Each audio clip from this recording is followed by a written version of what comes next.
Hello there. Welcome to this episode of Force Ghost Conversations.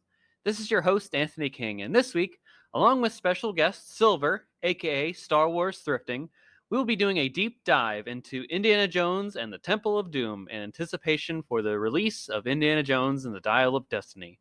Before we get started, I'm inviting you to join the conversation with us. We can be found on Twitter and Hive at Force Ghost Pod. You can also follow us on Facebook, Instagram, YouTube, and TikTok just by searching Force Ghost Conversations. Also, please be sure to subscribe, rate, and review the podcast on your listening site of choice. Plus, Force Ghost Conversations is now live on Patreon. If you're a fan of the podcast and would like to consider pledging your support, there will be a link in the episode description for you to check out the various tiers offered. Finally, please be sure to check out our TeePublic store to buy some Force Ghost Conversations merchandise. And without further ado, it is time to gather around the campfire for some Force Ghost Conversations.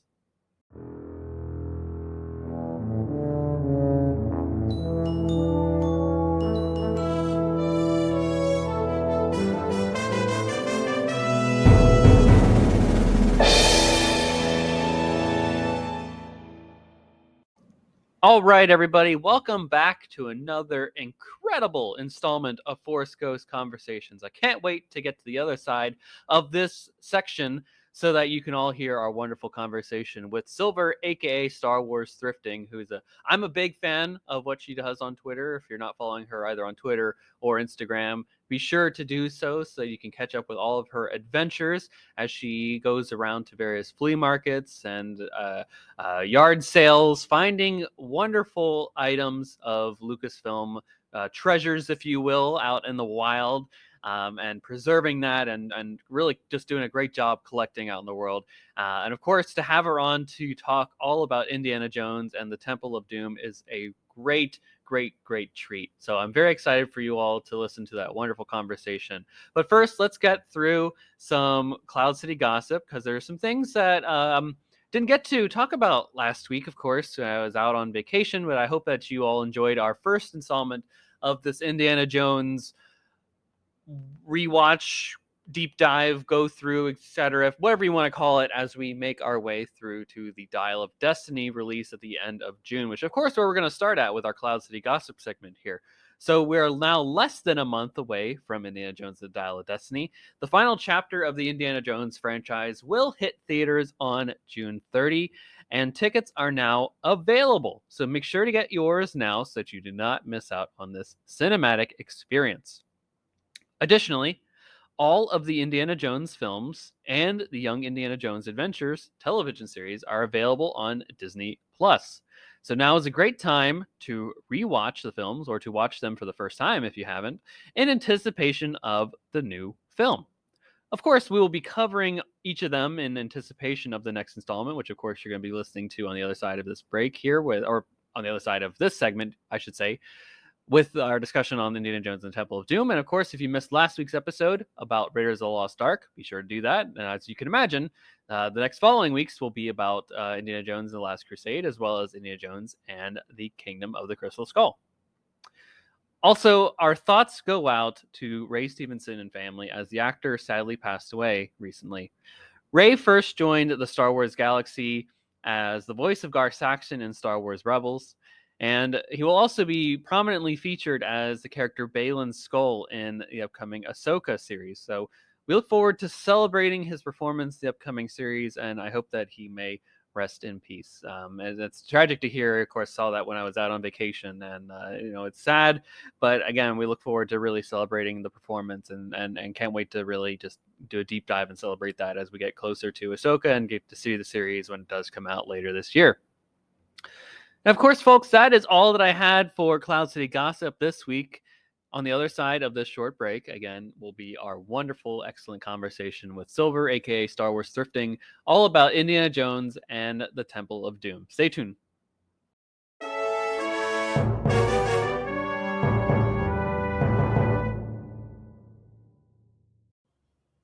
Okay, everyone, welcome back to another installment of Force Ghost Conversations. And it is time to continue the Indiana Jones talk. Of course, we are getting ready for the Dial of Destiny, which comes out at the end of June, and we're making our way through all of the films, taking a deep dive into them respectively. And of course, we're here to talk about the next chapter in the Indiana Jones saga, which is the Temple of Doom, which is the prequel and sequel to Raiders of the Lost Ark. And I'm so thrilled to bring to Force Ghost Conversations first time guest. You know her from Twitter as Star Wars Thrifting. Silver, welcome to the podcast. How are you doing?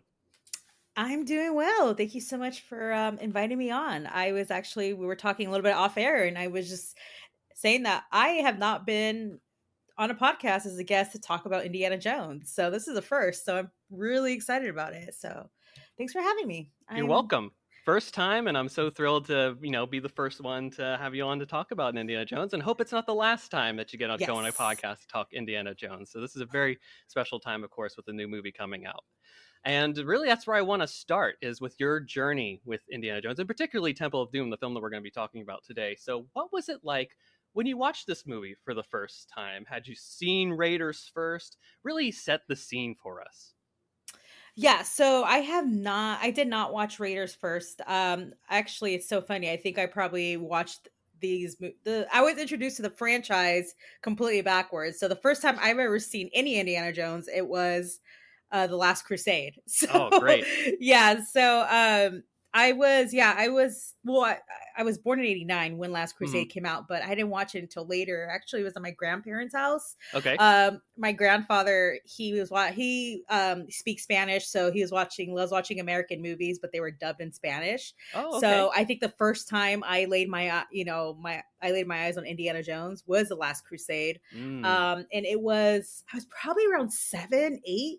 Okay. But I definitely do remember, him watching the movie, and, there were certain scenes that really just, stood out to me.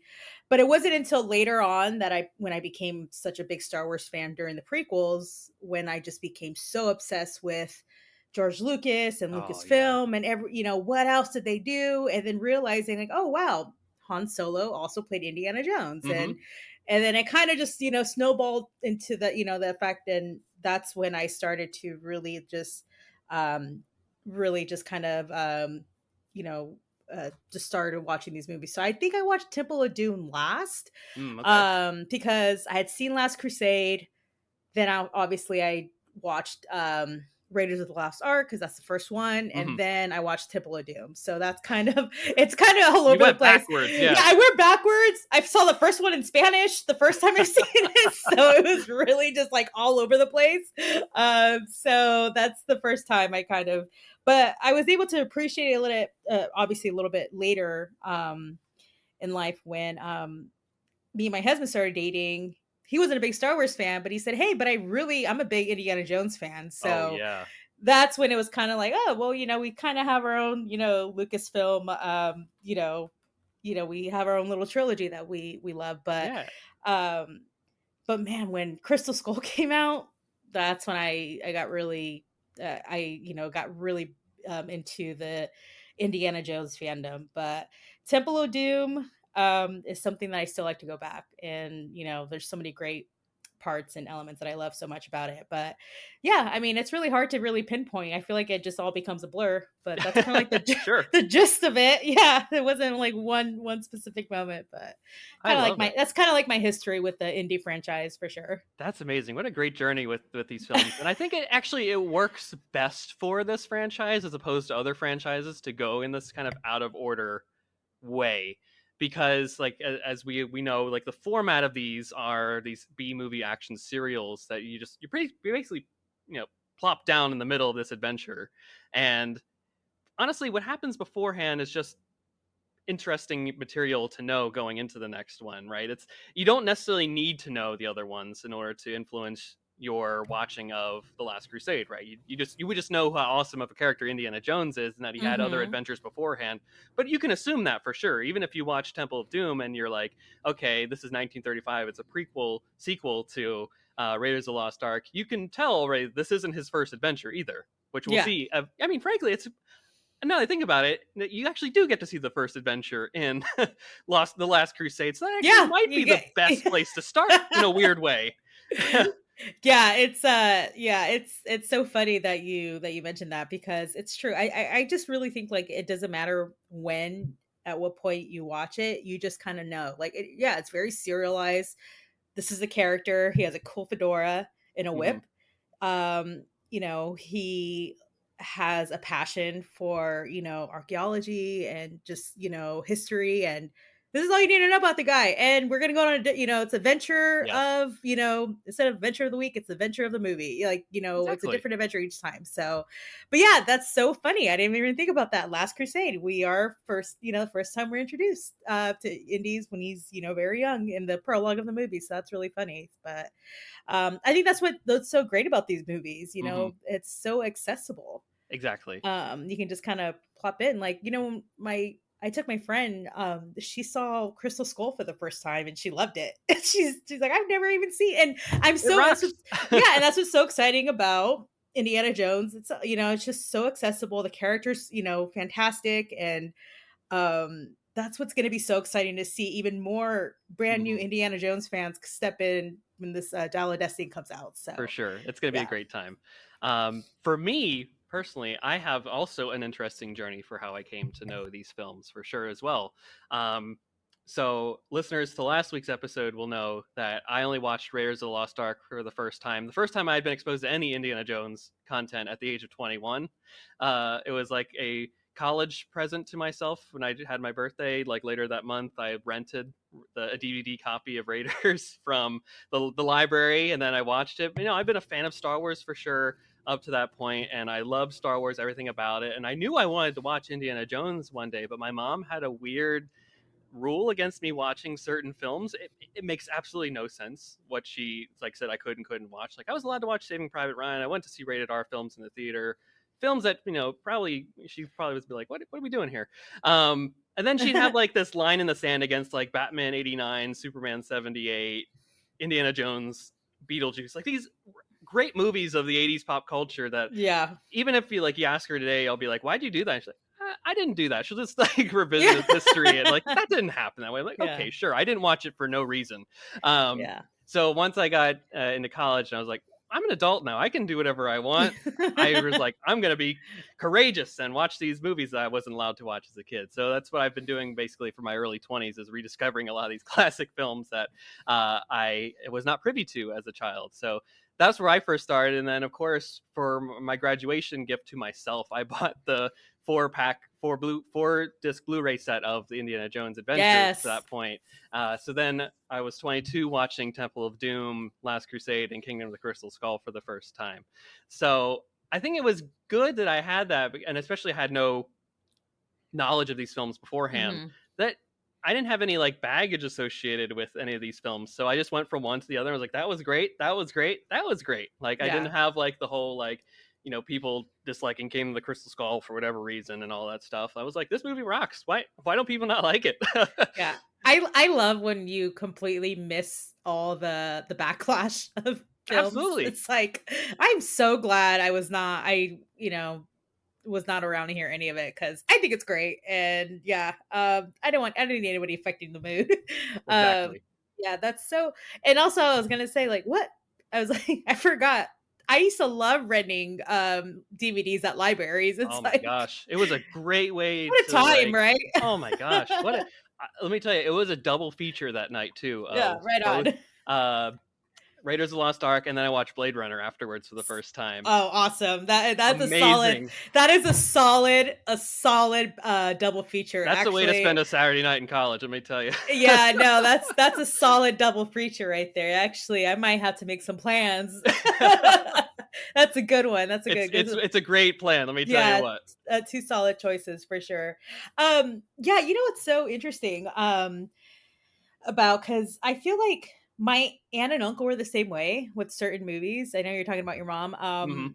And I think a lot of, well, especially like a lot of movies from the 80s, just how, it was just, it really tapped into like the fantasy, adventure, just like different, like, I mean, they just went, I'm a big ILM, fanatic. I love Absolutely. Yes. anything. I mean, I just think just how like the film and just movies in general just completely just changed the game in the 80s, especially with like special effects and all that stuff, and a lot of it obviously certainly in these movies. um but I think like for parents, or it's just like, it just seems like almost like fantasy. Come on, you guys, Yes. like let's watch other movies that are more like realistic and stuff. Right. Because that's I it just completely reminds me of my aunt, because I always bring it up with my aunt too, and my cousins. We always talk about it. My aunt's like, no, that's not true. You guys always watch those type of movies. We're like, I don't think we did. It's like, again, I wouldn't have watched it for no reason. Yeah, no, for sure. This is great. We're gonna have a great discussion here today because, of course, love ILM as well. Here, Light and Magic is the best thing to ever come out in the history of ever. Uh, 100%. but yeah, let's get into some Temple of Doom talk here. So for fans of the franchise, I think that they would probably most likely say that like Raiders is definitely like a top tier film. So therefore, the follow up and following that movie must have been an incredibly daunting task for both Steven Spielberg and George Lucas, who are the creatives behind the scenes of this movie. How does this film, Temple of Doom, hold up for you as you have watched it over the years, and especially as we're heading into this new film here? I think it holds out. I mean, just great. I Yeah. still, yeah, I it's so funny. I just feel like I've had the most laugh out loud moments in this movie. I think Mm. just a lot of like absolute bonkers stuff go on in this movie, and I think it still holds up. And I actually was watching this movie last week with a friend of mine who's never seen the Indiana Jones movie, and out of the three, she adored this one Mm-hmm. the most, which is so funny. But yeah, I it's so crazy because I don't think I remember that this was a prequel the first time I watched it. So Right. it never really dawned on me. Um but yeah, I still think it holds up. I just think I think at first it has memorable characters, I Mm-hmm. think.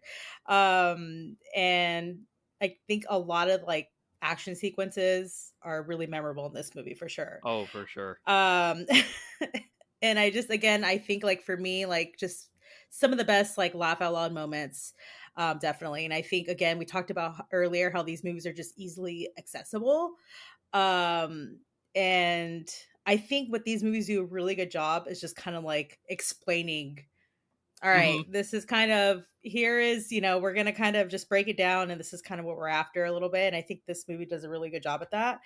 Um but yeah, I just think I think all these films actually hold up to this day and age. But I know this one was not well received. Yeah. For whatever reason, I don't know. Yeah, so yeah, I mean, I don't know, like every time now that I see this movie, I like it more and more each time. Yes. Yeah. Um and again, I think it's just cuz there's just some, I mean, I'm telling you, there's just some of like and the fact that it was on like rated, the rating, the whole Oh, rating of it all, yeah. like, I know we'll talk about that more. um but I think just a lot of like memorable I don't know, I just find like the action sequences and just a lot like memorable stuff happen more in this movie. Mm-hmm. But it's really hard to say. I feel that way about all three of them, so it's really Yes. difficult. Yes. Couldn't agree more. And I love the word bonkers. I think Yeah, that word is just it's bonkers. it's great. It's a great word. I know people use it in like a negative connotation sometimes, but I only think of positive things when I hear the words bonkers. Like if Yeah, someone describes a movie as bonkers to me, I'm yeah, going to watch it that night. yeah. I can guarantee you that. Like that's the one thing that's going to get me into a theater because that means it's something avant-garde or it's different or it's trying to do something different, which is something I respect about this movie. Like it's crazy how like they're trying to follow up what many would argue to be like I've heard people throw out the word perfect film and stuff like that when it comes to Raiders, and I would say it's my Hmm. desert island film. Like if I could only watch one film for the rest of my life, it would be that Nice. movie. Yeah, And this movie starts off with a musical number. Like yeah, I'm sure like people were just like getting some like weird whiplash when they thought they were going to see like the follow up to Raiders of the Lost Ark, and yeah. then they're like, "What's this musical number set in China?" Yeah, yeah, and then not only that, we're gonna fly off a plane and Yes, in a land raft. in a raft, and not only the raft is gonna land us safely on this snow hill, we're gonna go snowboarding. We're actually gonna also go off a cliff and land Yes. into yeah. it's bonkers. It's fun. I mean, I'm telling you, it's like probably the most laugh out loud moments like I've had, like, when I watch these movies. And I think for me, especially if I'm a kid, a person not from that generation, to appreciate these movies later on, Hmm. and just have so much fun with these movies, I think it's that's for me, that's what stands out, and for me, that's what I think will hold up. It's Exactly. because, I didn't watch these movies until later on. You know, sometimes when you watch a movie, it looks a little dated, it looks a little silly, but for me, with especially a movie like Temple of Doom, it's just a fast pace, like I said, Oh, bonkers. And I do agree, bonkers is I mean that in a positive way. How was your party last night? It was it was bonkers, yo. bonkers. Yeah, Totally. because it was crazy. It was fun. Like a lot goes on. So that's every time I think about Temple of Doom. And I can't imagine, you're right, what the fans would have thought. Like, what what is this? I wouldn't call it the Empire Strikes Back of the Indiana Jones Yes. movies, it's its own thing. And you're right, it's trying to be different. Um and I do enjoy a movie that kind of like takes risks like that. Yes. But yeah, so again, this movie's bonkers. And to follow on that point too, I know you love behind the scenes stuff, and I love behind the scenes stuff too. Watching the behind the scenes stuff for this movie in particular, I have the 4Ks now, and especially on the Blu-ray discs I watched back in the day, they came with like a hour-long documentary of the making of this movie, and the whole time the people are so honest about the making of this movie and being like, George was like, well, I was going through a divorce at the time, so I really Yeah. wanted to make this one dark. And then Spielberg is just like, I don't really like this movie, but I got married from it at the end of it, so it's great. I just love the honesty that they have in regards to this movie, and like that's what helps make this film so special in my opinion. Like it's just an amalgam of so much going Mhm. on in their lives at this Yeah. point. No, yeah, they were going through breakups around this time. I think they filmed this movie right after Jedi, and Oh George yeah, Lucas was in yeah. like getting a divorce. I think Steven Spielberg, I think he too was getting a divorce. Yeah. yeah, they're both getting divorced. How would you know? When I see someone's heart being physically Oh ripped out yeah. of someone's chest, is that I would call that a little bit of symbolism there. No, they were saying something. Yeah, they were saying something, so I the stabbing of the voodoo doll right Oh through the yeah. chest. Yeah, I there's some heartache. I love it. This film just it's a gift that keeps on giving. There's Yeah. just so much behind it, and then again, when you know behind the scenes a bit more about it, it just Yeah. I don't think I've ever seen a behind the scenes documentary as honest as that one. Yeah. Where usually the creators are like, yeah, there's some bits and pieces that I like about it, and there's some parts that I don't. I think any movie, person that like, any director or something that's talking about their movie is like, yeah, it was all right. And then they're just so like, yeah, I didn't like it, but I do, so that's great. That's so funny. So yeah, so let's talk about the prequel sequel thing about this here. So Yeah. honestly, I think that's really one of the most bonkers and wild aspects of this movie is Mhm. that is indeed a sequel, yet again a prequel at the same time. What do you make of that approach and how it affects the story as it plays out in this movie? Well, I think it just shows Indy in a different light than Hmm. we see. Again, I'm not sure why they chose the route to go exactly 1 year. It's not Yeah. like I don't feel like there's any connectivity to the Hmm. first one. But I mean, I think he goes through some great character work in this. And then of course when we see him in Raiders of the Lost Ark, it's like, oh, well, he's especially in the first movie when he says it's the mileage, and it's like, Oh well, yeah. this guy's been through, if you see Temple of Doom, he gets his, behind He, kicked he gets quite he a gets bit. beat up. Pat Roach does a number on him. Yeah, he gets beat up quite a bit. So I mean, I don't know, unless they just kind of wanted to showcase like the type of, who he is. I don't know. I really can't, put my finger on it, but yeah, I really think it's more like they just kind of wanted to, I don't know. I think he goes through some amazing character development in this Hmm. movie. Hmm. Agreed. Um So I Um, think they kind of just wanted to give him a little backstory. yeah, I think so. Year I think they before. wanted to play with it. I think so. The way I wrap my head around it is that they didn't want to answer the Marion question. Yes. Um, and then also by doing that, they're like, we don't need to answer the questions for the folks from this movie. So Willie and Short Round, we don't know what happens to them. We Yeah. don't have to answer it because they're not in the next movie. Yeah. um, which I think I don't know. Are they just trying to be different? Do you think? Like, is it just like them just saying like, let's do a fresh slate here?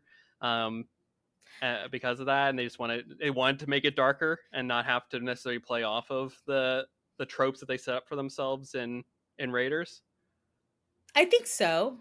I think they maybe just wanted you can tell like they did definitely wanted to go darker Yeah. in Oh this yeah. movie.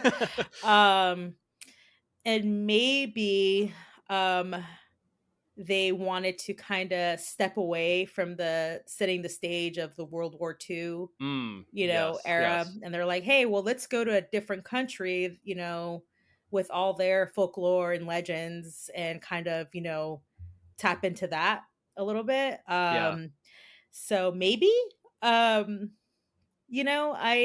but still, I mean, it's such a bummer because you watch Temple of Doom and then you really like these characters of Mm. Willie and Short Round, and then it's like, well, what happened to them?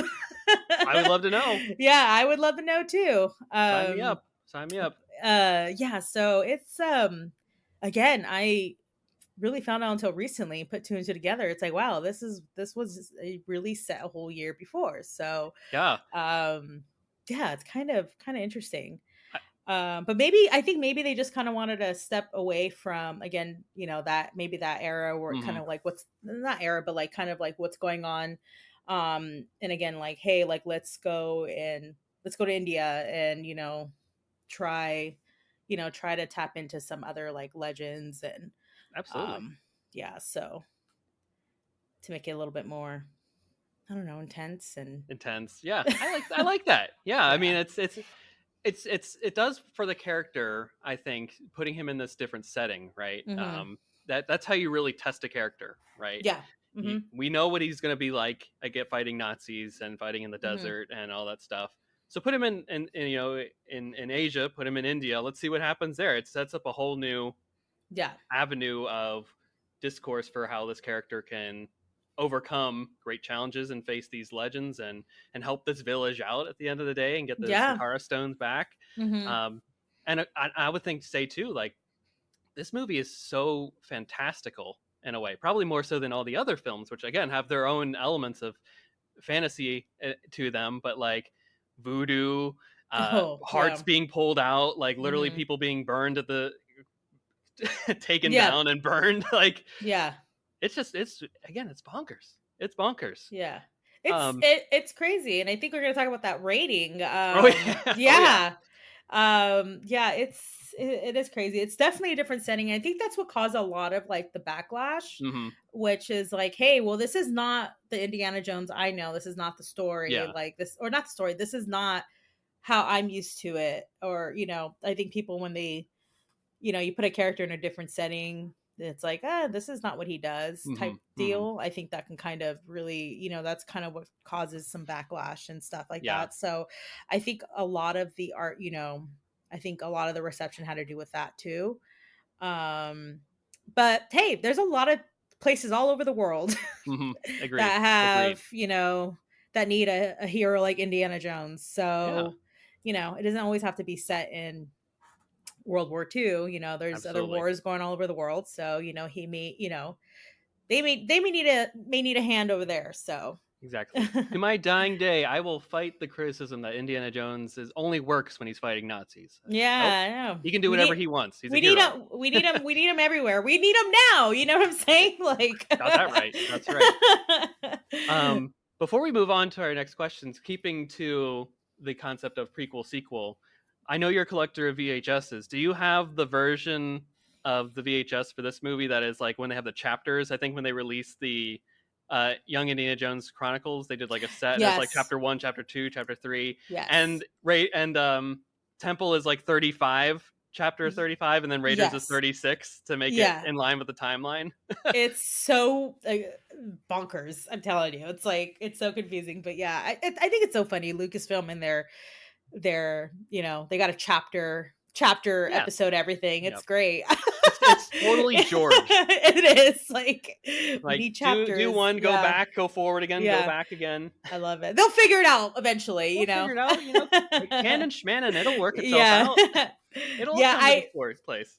I do have that VHS. It actually made me question, like, why is there numbers on here? Yeah. So I did the investigating. It's like, oh, because there's Young Indy, Mhm. and they made those into VHSs. So we, it's kind of like this whole set. And it's, again, my collector brain just went like into, I need to collect all of them. You're like, what? Yeah, There's there's more. Yeah. And good stuff it is for sure. So we talked a little bit about some of these big characters that are in this film here, which I think are awesome. Like Harrison, of course, is incredible, returning as the titular character, but it's an entirely new cast of characters, supporting characters in this film. So what do you think about Willie Scott, who's portrayed by Kate Capshaw, and of course Short Round, played by the incredible Ke Huy Quan? Listen, Willie just wants her diamonds. Poor girl got Yep. roped into this mess. And this is a Willie Stan podcast. We're Yeah. all for Willie. I think Willie's great. I think Willie's, for me, is hysterical in this movie. Yes. And it's because like the whole like I'm just over this.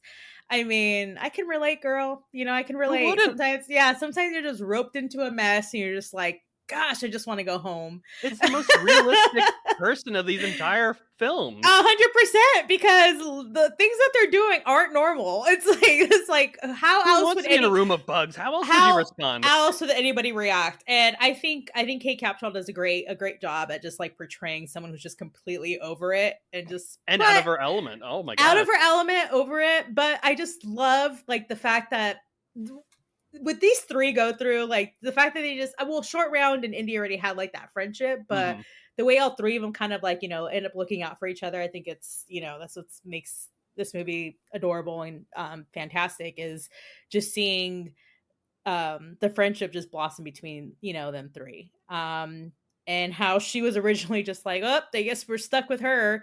They end up really, really caring for her at the end. But I think she's so funny. Agreed.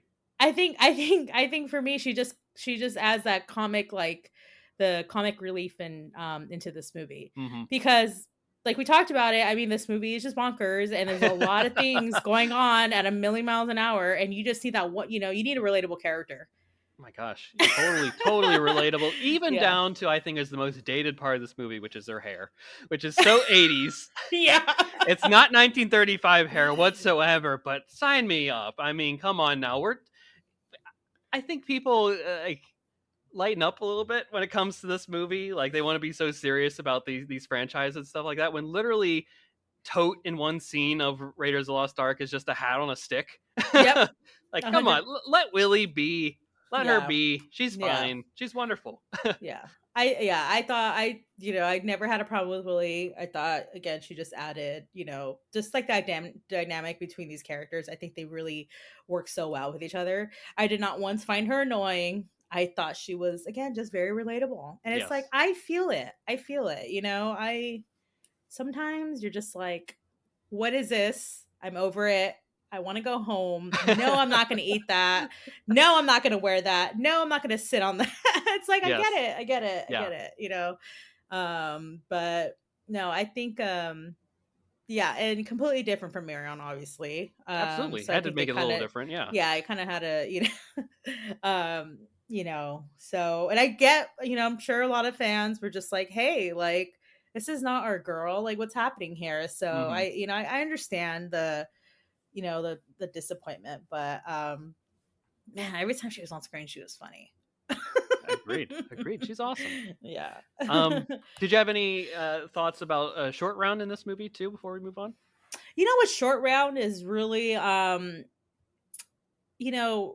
with Steven Spielberg coming off that whole, with E.T. and having like just like a young character kid who is just a main character. It's just like, I don't know. I think when there's young characters introduced, I think it's great for a younger audience to just really connect because they see themselves as that young character. I think Indy and Short Round's relationship is adorable. Yes. Yes. Because it's just almost like a Batman and Robin Oh, type brilliant comparison. situation.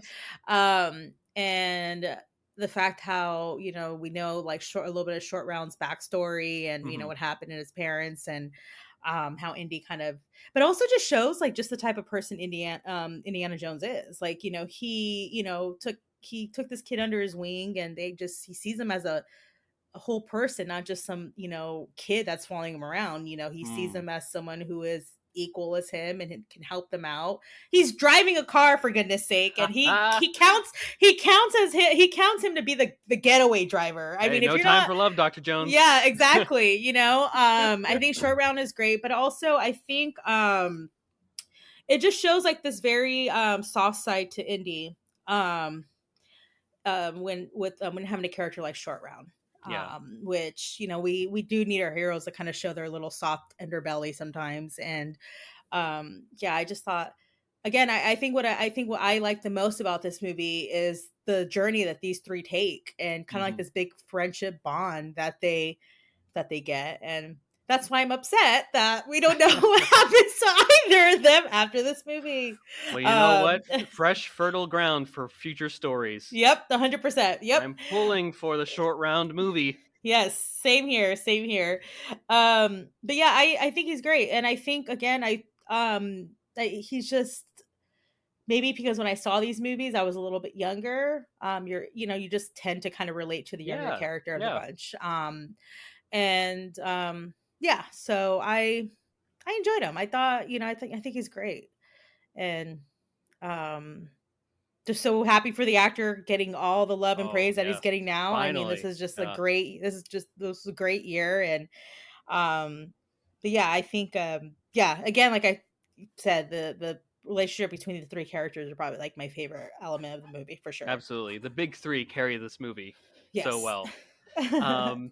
So we've hinted at this a bit, so it's time to dive into this question a bit more here. So perhaps the greatest legacy for this movie is its role in establishing the new PG-13 rating. How do you feel about the dark nature and overall brutality, if you will, that was infused into Indiana Jones and the Temple of Doom? It's brutal. It is. It's brutal. It's brutal. We talked about chest, hearts being pulled out of chest. There's scary elements to this movie. So this is basically a Halloween film. Like, you can put this on in October and it just lines up perfectly. You're absolutely right. There's some scary stuff in this movie. There's jump scares. There's people jumping out of in the bedrooms, just like trying to kill them. There's jump scares. There's there's kids being mistreated. There's just like slavery. A lot. Not yeah. Just mistreated. Yeah. I was trying not to. I was like, yeah, no, literally, there's kids, literally as like slaves. Human trafficking and just it's stealing kids. Scary. It's terrible. But I mean, yeah, you can't just PG that movie. You got to be like, hey, you got to watch for bringing little ones in this one.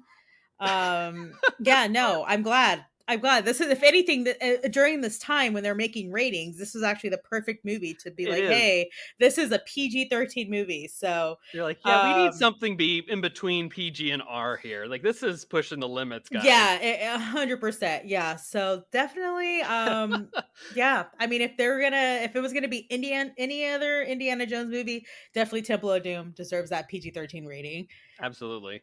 I think for me, again, you talk about bonkers, but this is a choice for sure at this point in the film, is at the end when Indy cuts the rope when they're on the bridge there, and they just show the gators every so often that are or the crocodiles, sorry, that are in this river underneath them, and just every now and then people just fall down to, and then it shows the gators eating them. They don't have to show that. Yeah. We've seen the gators before. You show them once and it's good to go. Yeah. But the fact that they keep going back to it. Yeah. After every person, for one person that fell, and there's a lot of people on that bridge, they showed a gator eating that person. Yes. And it's like, wow, you guys are going a little overboard. There was this one point where they're pulling out an arm. Yes. There's this one gator. The one gator makes me laugh. The one that twirls a lot. The one that spins. Yes.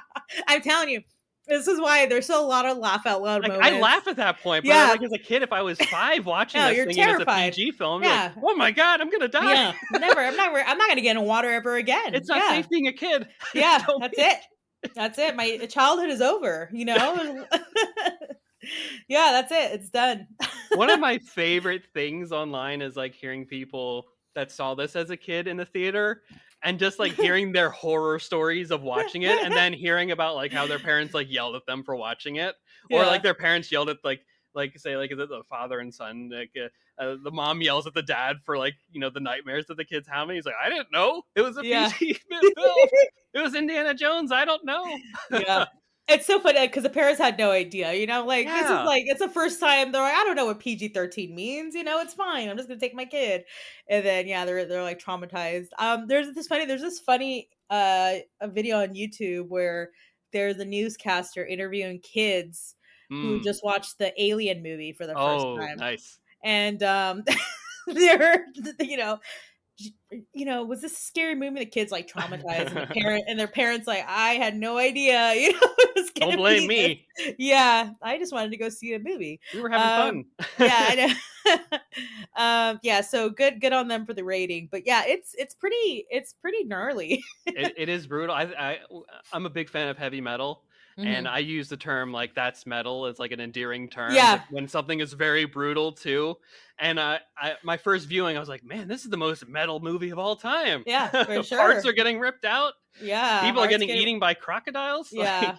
Like, It's the crocodiles for me that are it's pretty funny. I actually really enjoy that whole yeah, that whole scene is the bridge scene is probably it's actually probably one of my favorite scenes. But yeah, but it's so funny that you bring up the crocodiles because I didn't realize like how many times they kept cutting oh back yes, into the crocodiles. And I swear it was every time a every person couple seconds they go back yeah, it was to it. like and there was that one crocodile that was, like, He's really, hungry. yeah, he was spinning in there, and I'm like, "Man, thing is turning around." So, He's never yeah, feasted so well. yeah, they went all out with the effects, They did. which is so cool, and I think that's what's so great about these movies. Just all the, like, the fun practical, effects are just so great, to watch, and, yeah, I think this movie definitely kinda flexed a little bit. I Oh think they yeah. were just Oh like, yeah. "Look this is what we can do now." Totally, totally. ILM was on a high at this point. Mhm, Just before 100%. CG really comes into play. Yeah. Everything's still fairly practical, a little bit of computer graphics here and there, Mhm, mhm. but yeah, they were post Return of the Jedi. They were like, let's knock this out of the park here, and I think they did for sure. Yeah, for sure. So let's talk some action here, and of course, other favorite scenes in this film because I think they go hand in hand. So, what are some of your favorite action moments or sequences from this movie? Well, we just talked about I think the bridge scene. I think that was probably the most like, wow, how are they going to get out of this one type Hmm. situation? Where they're all on the bridge and Short Round and Willie are already on the other side, but Indy is stuck in the middle of that wooden bridge. Yeah. Obviously, you go down, you're gonna get eaten as they show you by crocodiles. But he's surrounded by both sides and they're kind of enclosing on him, and he's just like, I have no idea how to get. That's when I thought, like, wow, how are you gonna get out of this one? And for me to kind of like make me like just like stress out a little bit and panic, was really effective. So I just had a blast. I mentioned this before. The whole rafting Oh yeah. scene, Gliding down. first first they're on a plane that has, poultry and chickens. The fact that they jump out of this plane that has chickens and you see the plane crash with all those chickens was again another laugh. I was very upset when I was little because it's poor chickens, Yes. but also like it was just crazy the fact that they just jumped out of this plane and they thought a lifeboat was gonna like save them, and it did. And it did. It does. It does, but the fact that it goes beyond Yep. just Nope. like No going down the bouncing cliff, off. like No no, bones broken. yeah, no bones broken. They're just snow sledding down the hill, finally get to some dry land, but oh wait, there's a cliff that's going to take us over where the mountain, where there's water. And that was just a funny scene for me. I always get a kick out of that, so I really like that scene. Also I really like the mine cart Oh, when love they're it. on. Love it. That's like that should be a ride. It That's just should like be. it's just a fun like Oh, roller coaster or ride. Like we're on the I same page on that honestly, one. yeah, that That's a should, wasted opportunity. yeah, that should be a ride. That is just some fun stuff going on. So, yeah, I definitely have a blast with those scenes.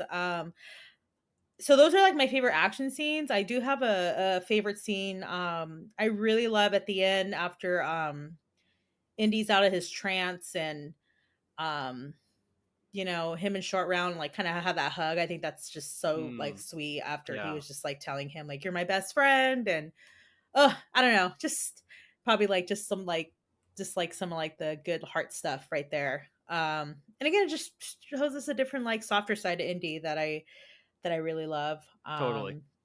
Yeah, so that's definitely my favorites. I echo the minecart sequence. Like it's long. It's a long sequence. Like I always joke like the truck sequence from Raiders of the Lost Ark lasts a while and you feel it. And you feel it for the Yeah, minecart. Like this is the longest roller coaster ride yeah, and you're feeling it by the end. You're like, just get off. Get off. yeah, yeah. Anything could be worse. And again, it is such a missed opportunity. I hope Disney is listening to this podcast because come on, Disney World, Disneyland, one of these parks. I know you've already got the stunt show in Disney World. You've got the Temple of the Forbidden Eye in Disneyland. I believe Tokyo at Disneyland has the Forbidden Eye as well, or I think something to that extent. I know Paris has the Indiana Jones coaster. Yeah. So it's time to bring that to the States in some Yeah. way, shape, or form. If they really want to, bring it here. That's a great It's opportunity. it honestly, it's just that's a blueprint for a fun ride. Yes, For sure. agreed. Yeah. Yes, and on favorite action sequences for all the stuff that you mentioned as well, I would also add the fight with Pat Roach's character. Oh, That also yes. feels like it's lasting forever, and knowing Yeah. behind the scenes that Harrison broke his back and wasn't able to be there for most of it. So the way that they shoot it is also just something to be very cognizant of. How they're like, they never really show Indy's face during that thing when he's getting beat up, just aside from a few close-ups.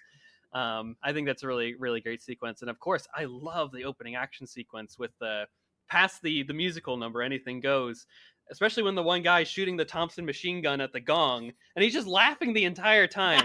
I love it. I'm laughing too. And he's creating a circle around it. Indy somehow makes it out of this crazy endeavor. It's just such a wonderful time. So this film is just nonstop, great action, great adventure. Everything you can want out of an Indiana Jones film, in my opinion. Yeah, for sure. So we're at our last question here. So finally, the phrase "fortune and glory" is thrown around often during the Temple of Doom. And in your opinion, what does that phrase mean? Does Indy ever find it? Does he find it in this movie? Is it something in the grand course of all these films that he finds? What is fortune and glory? I mean, I think he was in the beginning definitely trying to find that, hey, I'll help them out because, I'll keep one and then I'll become rich. And so I think he was kind of, he's young and he just wants to find, some sort of glory of kind of like what do I bring to the table type thing. Yeah. With fortune, like, hey, this is going to actually, I can get some money off this. But I think he does get that at the end. He gets fortune with like his friendships that he has along the way. And also like just the glory of just like, hey, I saved the day, but not for myself, but these people really needed help. Totally. And I helped this village out.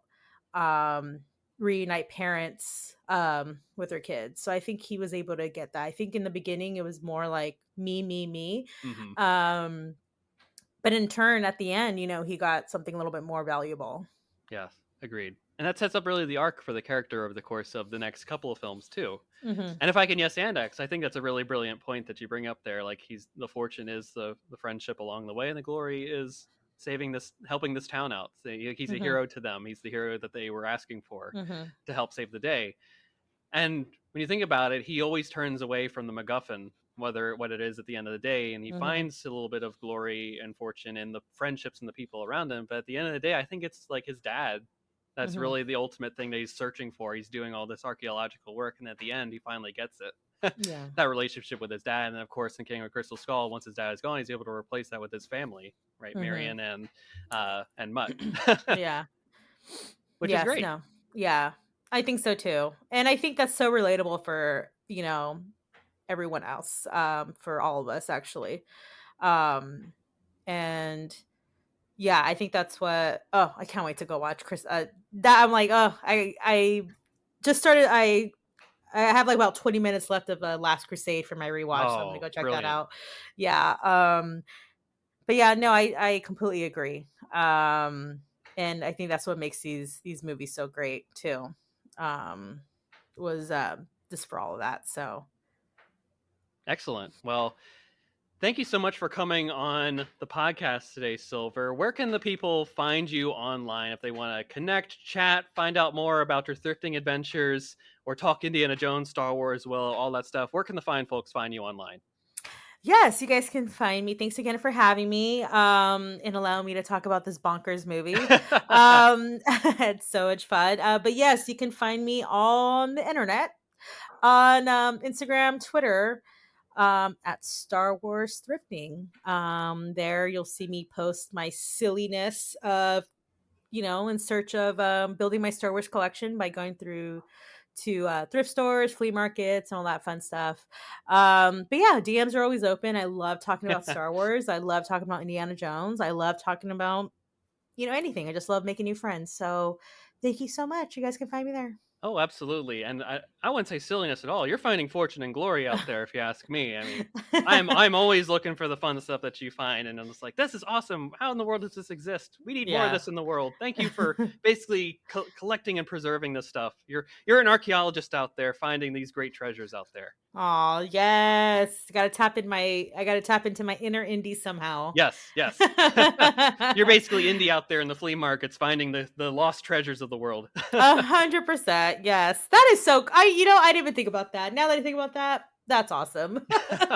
Thank you so much. Oh, you are certainly welcome, and thank you so much for coming on the show. We will certainly have you on again in the future. This is a wonderful conversation, and thank you for lending your insights and your opinions about this incredible film, Indiana Jones and the Temple of Doom. And for those of you at home, we'll be back next week, of course, covering Indiana Jones and the Last Crusade. So be sure to follow us on all the social media platforms and all the podcast sites. You know where to find us. We'll be there in some way, shape, or form. So make sure you're subscribed, rating, review, do all the fun stuff, and tell your friends about us as we continue this wonderful drive towards Indiana Jones and the Dial of Destiny. So until then, folks, may the Force be with you. Take care.